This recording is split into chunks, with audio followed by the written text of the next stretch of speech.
to Empathetic Educators. I'm your host, Naomi Toland, and today we are joined by Henry Burgess again, who talks a bit further about learning as an autistic person. I have a little bit of a sore throat today, so just bear with me.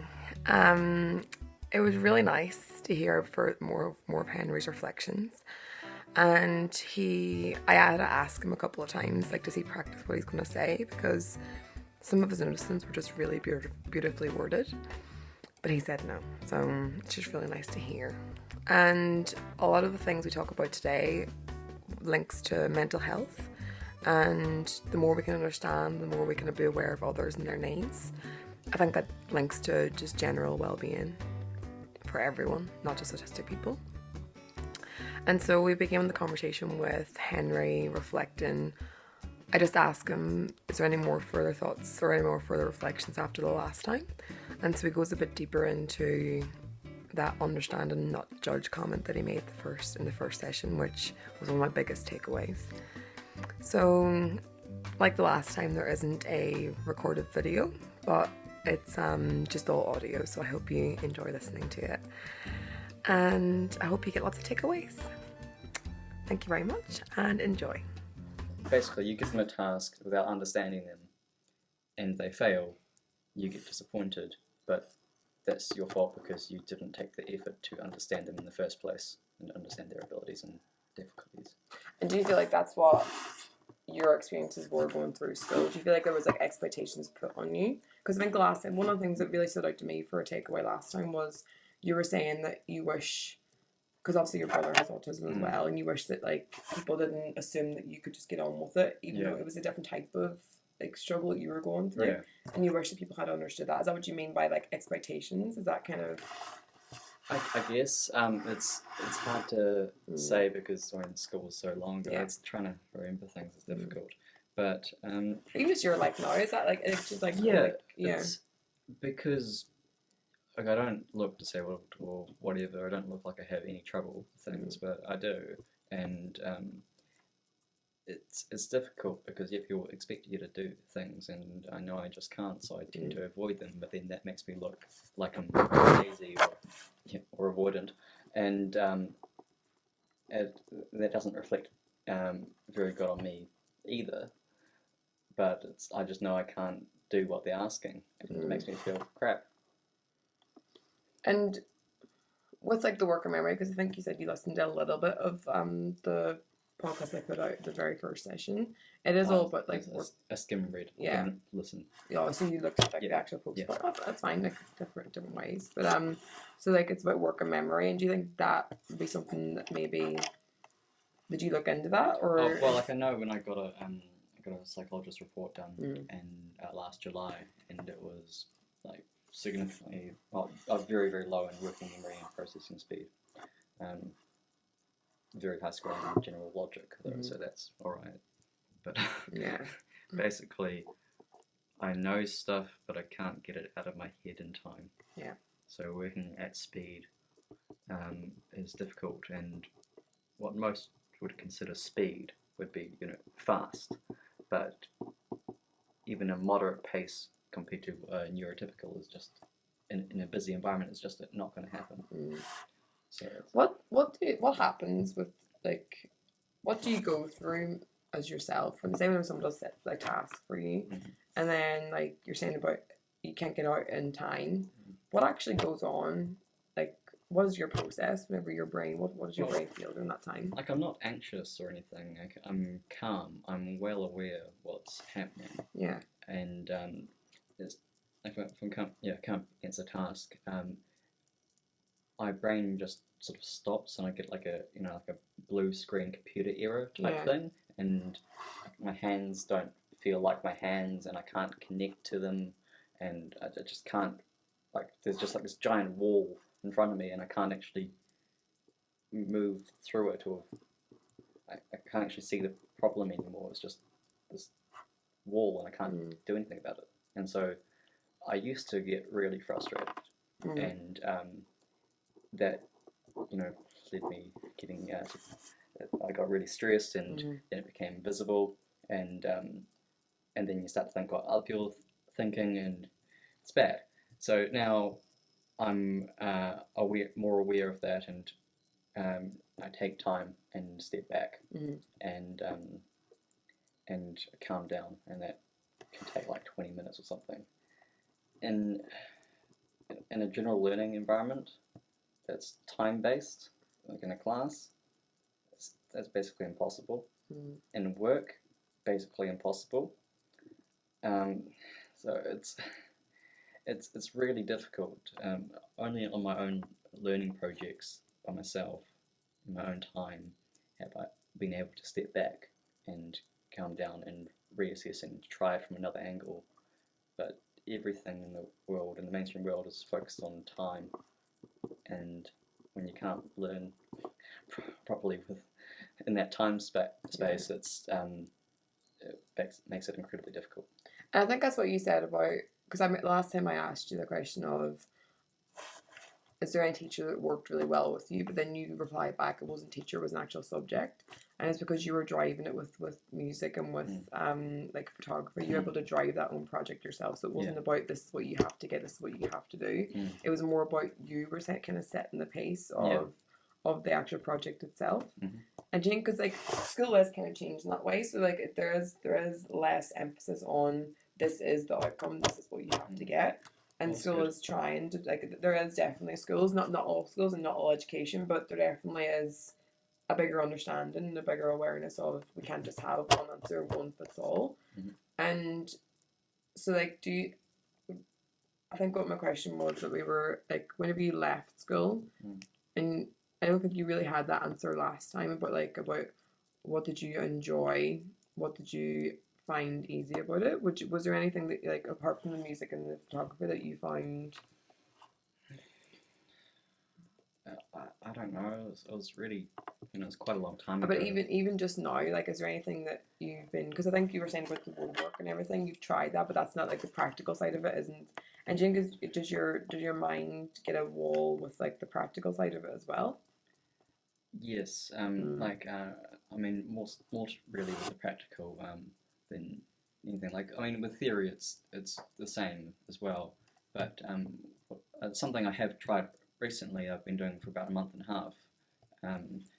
This is a learning thing. Don't worry about it. I started bouldering, which is rock climbing, but on shorter walls without ropes. And because the shorter walls, there's crash pads below. So what it is to me is basically therapy, because the whole thing is problem solving, which I suck at, but it's a place I can go and do it in my own time, and it's fun, and it's building muscle, and it's gym, that's cool, and I'm really into it. But it's difficult because how most people do it is you have to work out how you're going to get up the wall before you're on the wall, because when you're on the wall and trying to figure out, you're losing strength and energy. So you have to sort of stand and look up and sort of figure out where you're going to put your hands and your feet. And I can't do that. I can't at all. Okay. And it makes it difficult, but it's a safe place that's generally, when I go, it's quite empty, which is good, and the climbing community is really helpful and friendly, because everyone was a beginner once, and it's just a really cool place to be, where I feel relaxed and I can work on my problem solving in a fun, safe space without time limits. And for me, that's amazing.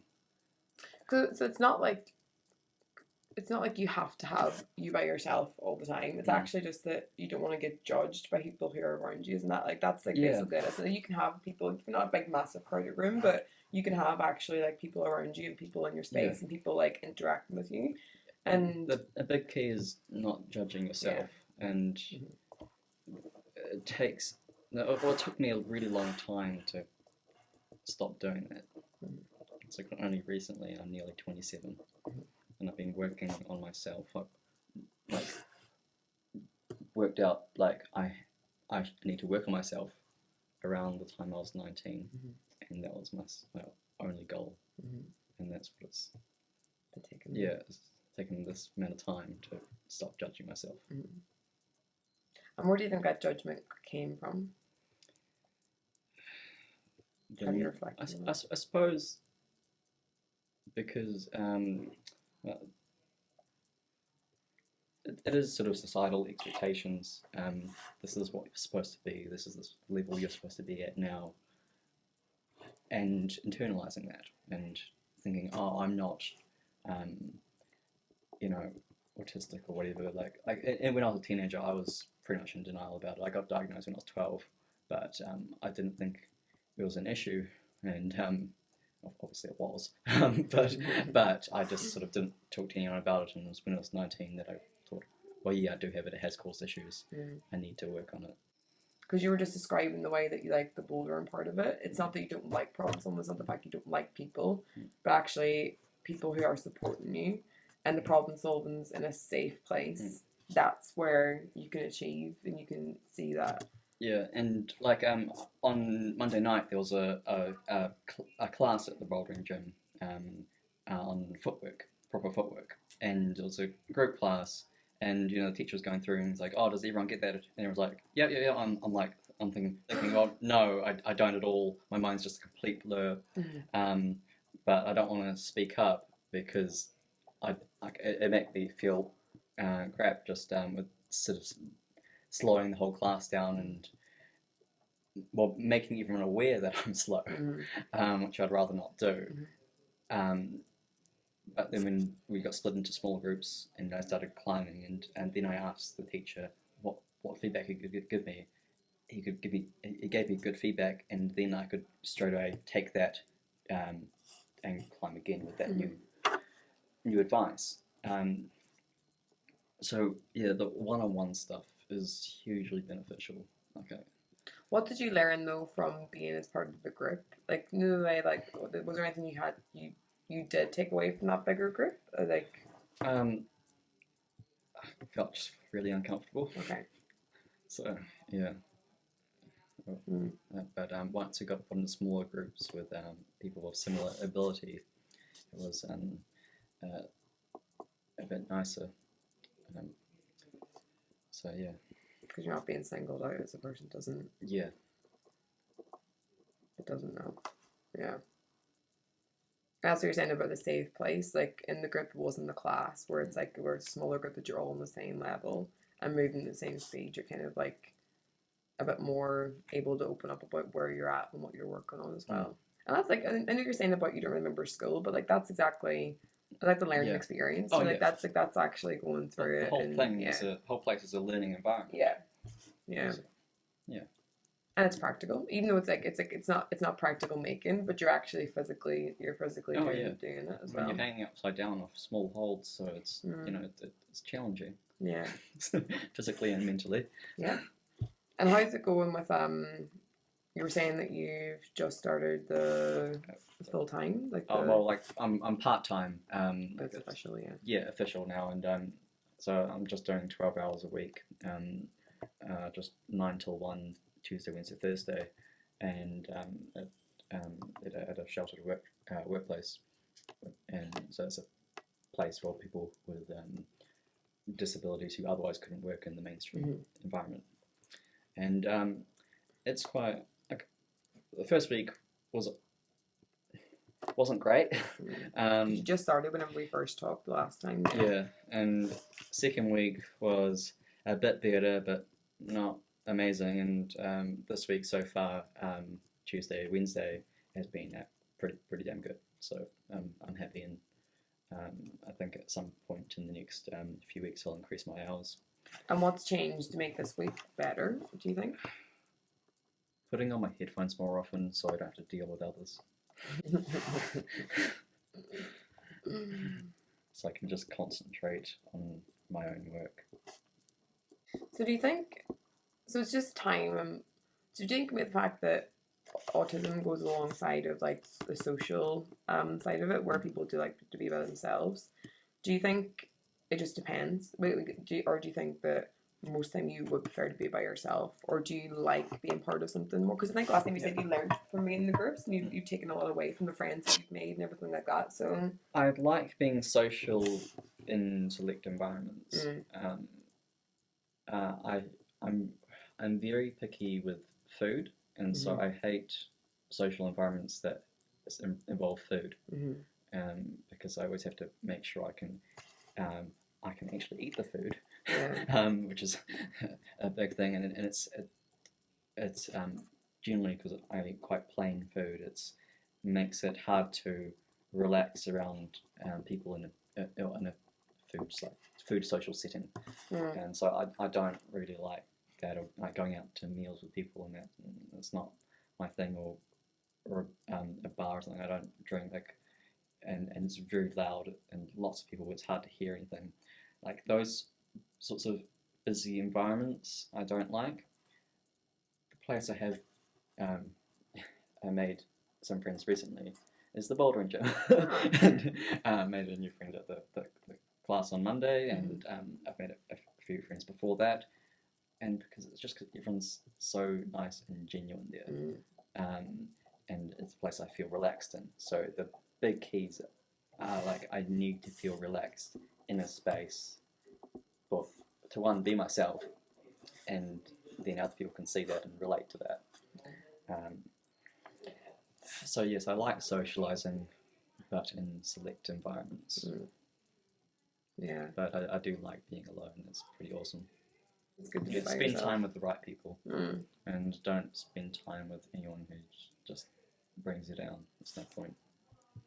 And I wonder, like, that just makes me think, is that a growing up thing as well as having, like, the autism? Is it, like, a growing up thing as well? Like, is it, like, Probably. Yeah, because I think, like, people do go through that. Like, I know, like, we said last time we're the same age. So, like, I've definitely realised that people, like, you don't, being around where people you can be yourself around is actually the best feeling, with or without all those the different things going on.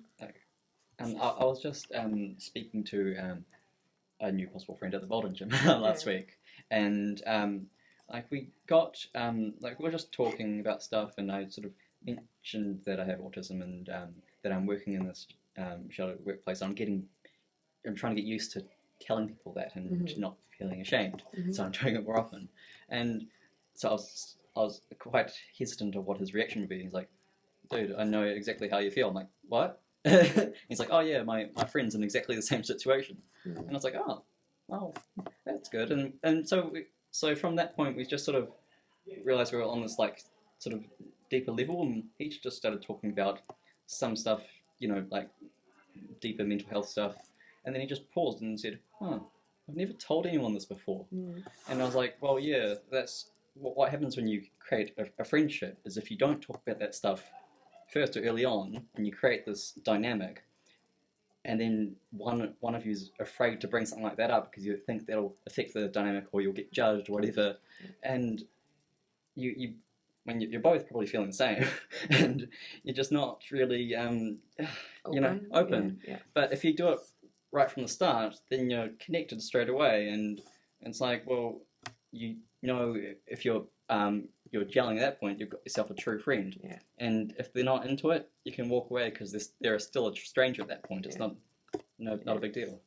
And you're not scared of being your true self. Like that's what you said before about being yourself. Like that is you. Like, it's, instead of it being like a thing you don't want to share, actually that is part of you, and that's part of, like, it's not your whole you, but that's part of you, and that's actually, and if you're able to share that, then, like, that's actually a really great thing. Like, a lot of people with autism mask. Yeah, it's a huge thing, and as a young person and a teenager, I did it, and I can totally understand it. But it's really a waste of time, and it takes away a lot of energy just pretending to be someone else you're not. So it's a lot more fun and a lot easier to be yourself once you've gotten over that hurdle of realizing you don't need that mask, and it's okay to look and be autistic and not feel ashamed for that. And how do you see it, like, is, like, being autistic? Do you, like, I'm autistic, or I think there's, like, a new way of saying it. Are you fine as being like, I'm autistic? That's like, I mean, some people say, you're a person with autism, first language, but in a way that's like saying autism is a disease. Yeah. Like, I have autism. It kind of sounds like it's bad. So I am autistic is more like an identity thing. Yeah. Because it's the way we think. That's what autism is. It's a part of us. It's not going away.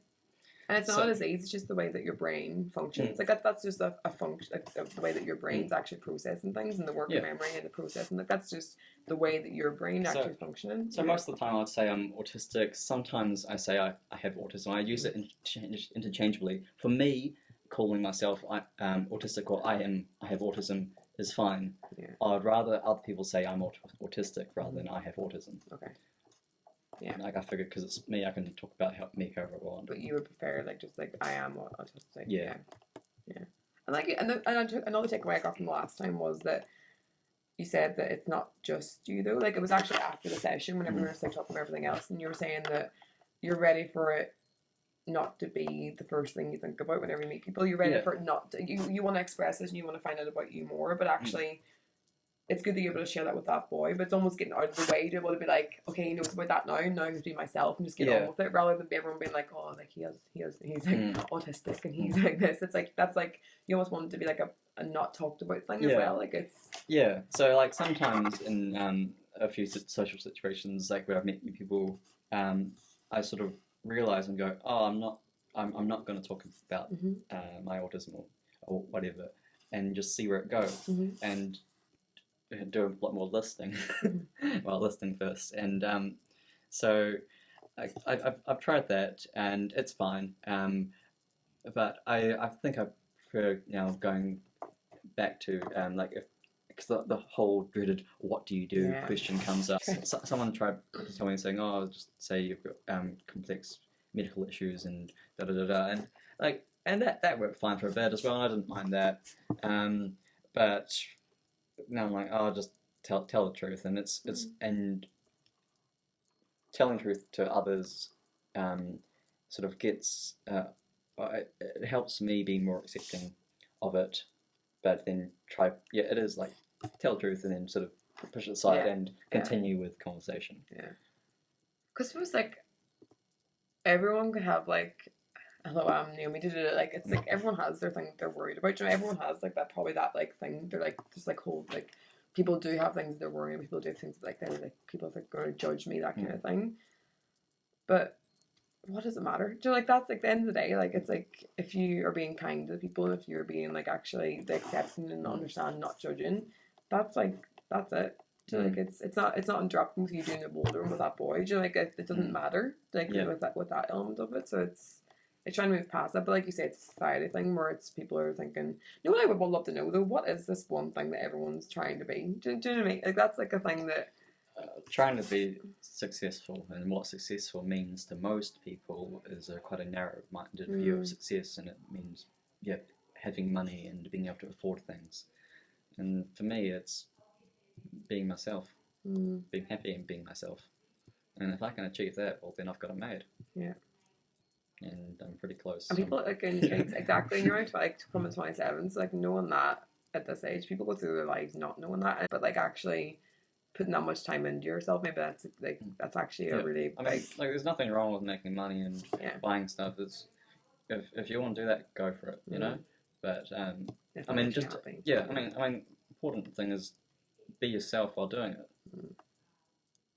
I think that's like, as I said before, like all these little like sound bites that you were saying, like it's like and saying it again, it is a really big truth that people don't talk about. So like it is like it's a big thing that, and it's really cool to have this conversation through like the autism lens, but actually people have loads of different like not being themselves for all different reasons and all different things that are actually going on. So just having this lens from your point of view is actually really, really truthful. I feel like this has been a really honest and really good one, like especially from last time and this one again. It's really helped me reflect on actually what am I trying to achieve is like with this, and whose voice am I trying to get, and what do I want the listeners to hear from it. And just like that understand, not judge is what comes back to like the empathy. You might not be able to do it because that's not the way you can process, but you want people to do that for you because that's a good thing. But even I feel like you might not do it completely, But you talking about that friend that you just met with bouldering, like that is understanding and not judging him. Do you know, like that is empathy. That is actually like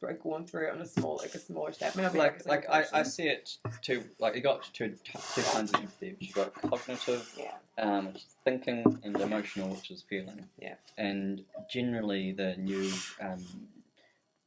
new research out basically say, people with autism do have empathy, but they have emotional empathy and not cognitive. And so therefore they can't understand that you're sad, but as soon as you tell them, I think I'm the opposite. So like I don't really feel that I can look at you and understand, well, like not now, but you know, like I could look at someone and understand that they're sad, and or how to pick out by their words and body language, know how to pick up and what to say to get things into a good space, and that good space is good for both of us.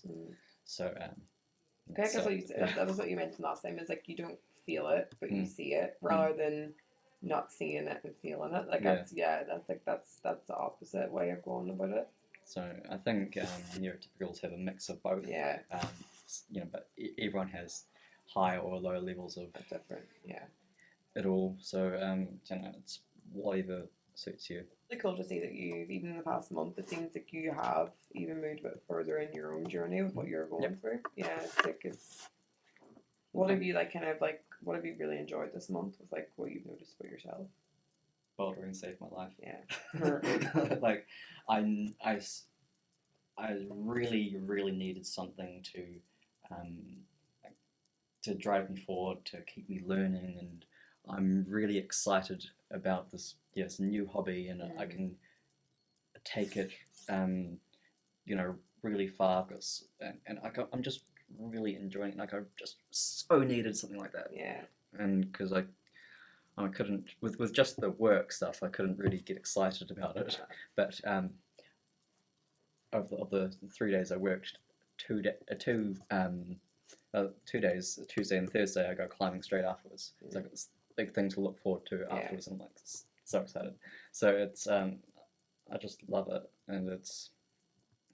I forgot what the question was. No, it was just with that cycle. I was just saying, like, what have you enjoyed the past month? And like that's it. Like it's like maybe that's helping. You said that week of you put your headphones in. That's why you really enjoyed the last week of work. But probably the bouldering is a big part of that as well. Massive. It's I'm going to tell the owner tomorrow, but like it really has just saved my life. It's and what because I think last time you were saying about like parents and family and friends and like all that kind of thing. Have you had big conversations with your parents about this? Like obviously, like do they know that you're coming and talking about this? Do they like? I think I may have told my mum the first time, but not so much about now. But like I have talked to her about stuff I've been struggling with in the past, and sometimes she's good, sometimes she isn't. So it's difficult. That's parents as well, isn't it? Like parents always want to have like their best interest, but then sometimes you'd be like, you're not, like they don't hear what you're actually saying as well. It's like like I was around for dinner at my parents' place a few weeks ago, and there was my mum's boss there, who's a real estate agent, and we were talking away, and then like I like property, I like talking about it, but then my dad's like, oh, it'd be really good if you can get into property and do this, and I just sort of reeled back and just thought, well. It's not going to happen. Like I know myself well enough now to know my abilities, and I don't want to force myself into an industry or job that I might last a couple months in, if that, and end up with super high stress and complete burnout really quickly. So there's like no point. Like I may be interested in it, but that doesn't align with abilities, and I've got to be conscious of that. And that's like the same thing all parents are probably trying, because like obviously this is for parents and for teachers and that kind of thing. Your parents are trying to help you with like trying to get a job and trying to like look at what you're interested in and trying to align that. Then I suppose it's also listening to the child's voice as well, isn't it? It's trying to be like, that's not what I want, or that's not what I'm able to do, and actually being like, okay, like you obviously know what you're capable of as well. Like that's a hard conversation for any parent and child to have. It's not just like obviously that like. But it's coming from a good place as well. So that's the thing, isn't it? Yeah, I mean, of course parents want the best for their kids, but the best thing they can do is listen to them. and actually like really listen to them and their struggles and learn how to make those better. And if you can't, well, it's just accepting it and helping your child accept that, and finding other strengths in helping them believe that they are strong in other ways will help significantly.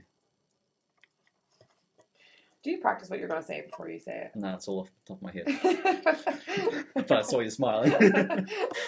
No, but it's so true. But you said last time that the more you kept trying, that wasn't good for your health. That actually wasn't a good thing to do. And when it's going in the wrong direction, when you're not making any progress, but this is what society demands of you. Yeah. Like had so much expectation of myself, and I was failing that, and so much expectation from others, and I was failing that, but my only thought was keep going, because this is what you need to do, and it was absolutely the wrong thing to do. It's the best thing to learn is knowing when to quit, and do not quit when you go to the end and suffer a breakdown. That's actually a big thing that I've been just reflecting on since we've been talking as well, because you were like, whenever I was almost seeing your determination as a good thing, like as in like, but you were noticing this, but you kept trying to do it.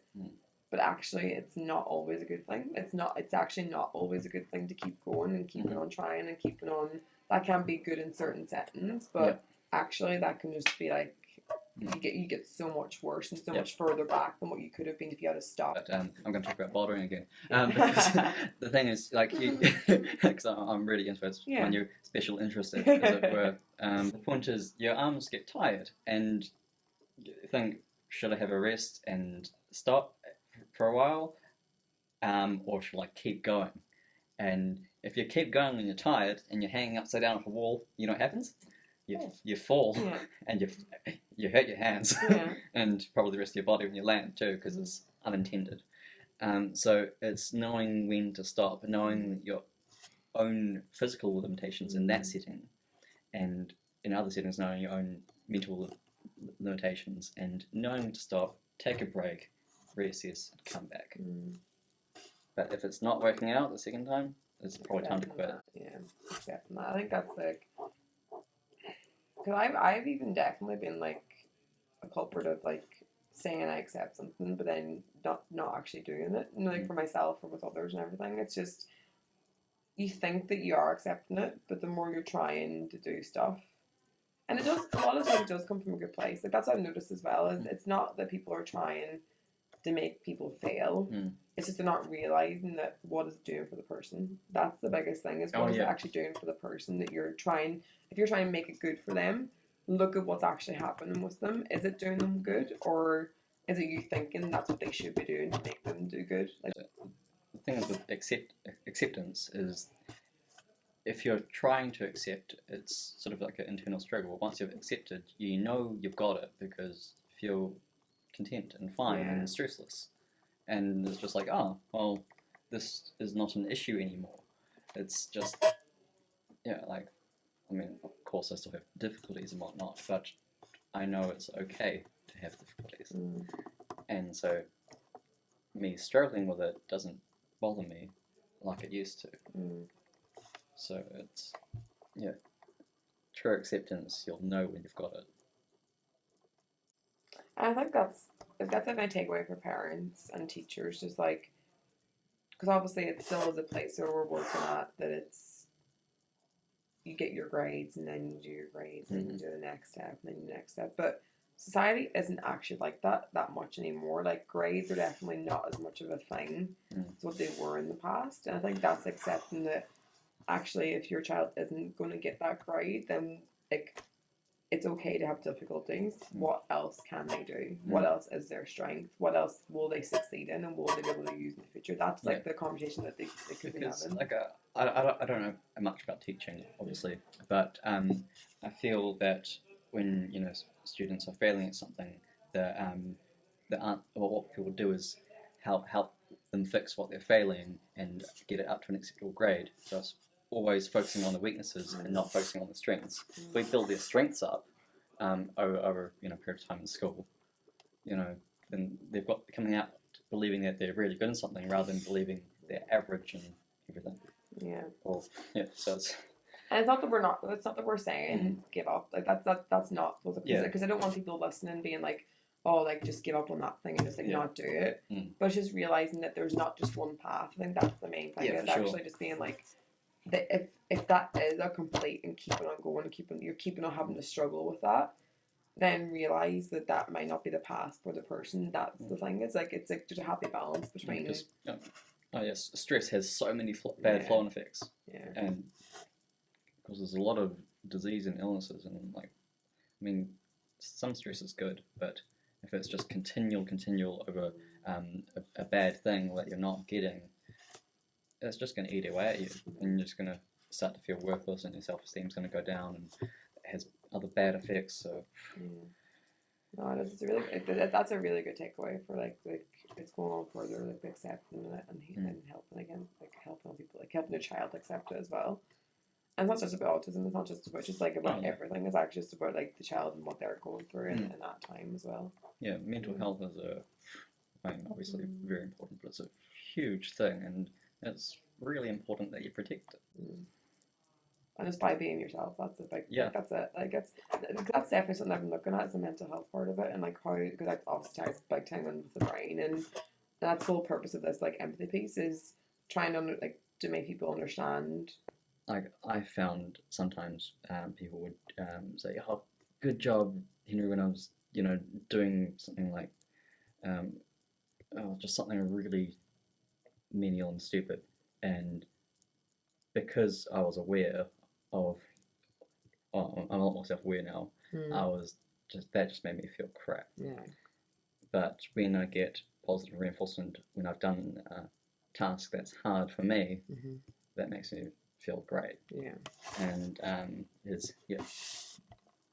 only give positive reinforcement when it's a genuine hard task that's been accomplished. Because children know it. Children do know whenever you're being like genuine, whenever you're actually happy about it, and you're actually happy for them to succeed in it as well. Someone says, you know, well done to me over a menial task or whatnot, it makes me feel like I'm a person that needs to be helped, that I am disabled, and it diminishes my abilities, and that I'm not worth that much. And people think they're being helpful, and they're doing the opposite completely. It's low expectations, isn't it? It's like that, like, you know, they're not expecting you to try and do more than what, like, do more. So it's like that, like, it's the high cost of low expectations. That is true. Like, that's definitely, it's almost like condescending. Like, it's kind of like you do feel kind of like, oh, why is she acting like that whenever it's like, well done. When you see it all the time, and people say, oh, you know, like, you see people with disabilities like, oh, they've always got a smile on their face. You know, just like, makes me want to spirit them. And have you heard that before? Have you well, not to me, but in talking about people with disabilities, and seeing now that I work with people with all sorts of disabilities every day, it gets rather annoying, because I actually see every side, or not every side, but a lot more sides to them than, I suppose, the general public sees. And what do you think that makes you feel then? Not always have a smile on their face. What do you think? Oh, it's like, they're making it like I get to see they're making like these people are trying to be positive and whatnot, but it just, I don't know, it rubs me the wrong way. They don't always have a smile on their face, but like, life's tough, especially for disabled people. Accepting it, big positive thing, sure, but it's just when either able-bodied or able-minded people, I don't know, it just doesn't feel right to me. Like they're like, oh, you're over here, or over there rather, and we're over here, and it should be a bit more integrated. No, that's a really good point. I suppose like it's that noticing piece, like it's you noticing that, like it's like people probably wouldn't, because people aren't intentionally trying to be mean. No, they're just completely ignorant. It's that thing again where it's like, that's a hoping that the more voice that we can get people on like this, It's more that we can notice actually what our actions respond to. Like that's the way people have been brought up. So like that's what they're reacting. Like that's what they're responding Basically, people are not being empathetic, but think they are. Yeah. So that's a big problem. Mm. So, yeah. What a great way to end. Are you being empathetic, or do you think that you are? Another great session. Thank you, Henry, and leaving us with some thought-provoking things. Are we being empathetic, or do we just think that we're being empathetic? And that was a great insight for me, because I'm sure that everyone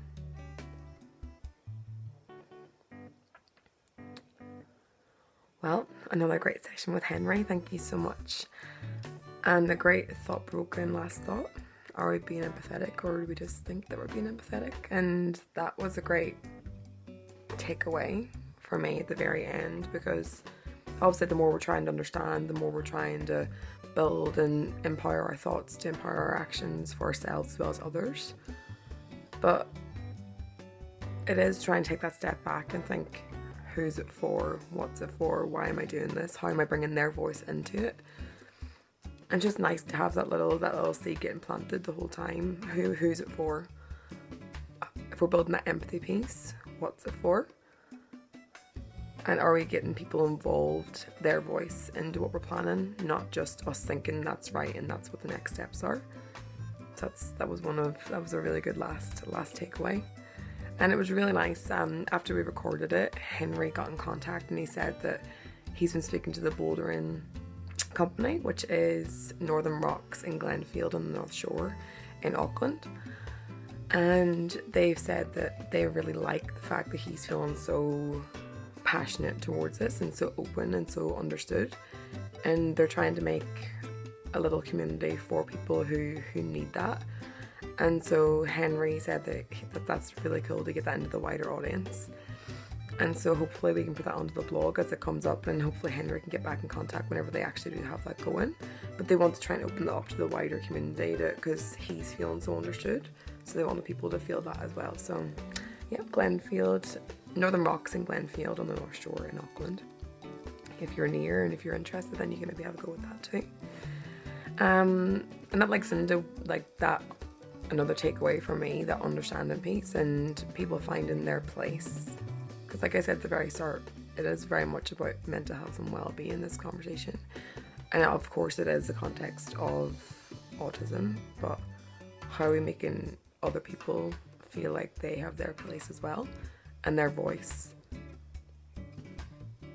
And like we said, all the way through, people are intentionally not trying to understand. But it's taking a step back and thinking, is it my views that I'm bringing to this, or am I bringing them into it as well? And another great quote from Henry, the fact that we need to accept, but also help the learners accept and the children accept where they're at and where their next steps are, rather than going for this goal and always full of weaknesses. Like Henry says, finding something that they can achieve and growing from that. That's what we're looking to do.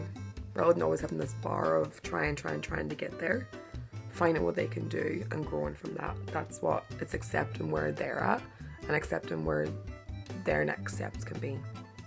Accepting where you're at and accepting where your next steps be. And that's a big part of that finding your place part whenever he's talking about bouldering. So yeah, lots of great takeaways, and I'm definitely gonna keep Henry involved with this, because I just feel like that's the voice which what this is for, what this podcast is for. What I'm hoping my listeners and people watching will understand, that the more that we can get to know and the more we can hear that voice from people who are going through it, it'll help us build our awareness and plan for it as well. So like always, you can get in contact, #BuzzingBrains, what got your brain buzzing today, or you can contact me at Naomi_Toland on Twitter. Or you can go onto the blog, createeducate.com, and see more links on there. So that's where you'll see the link to the Northern Rocks in Glenfield. I'll put the link on there to that too. Thank you, and remember, empowering your thoughts to empower your actions.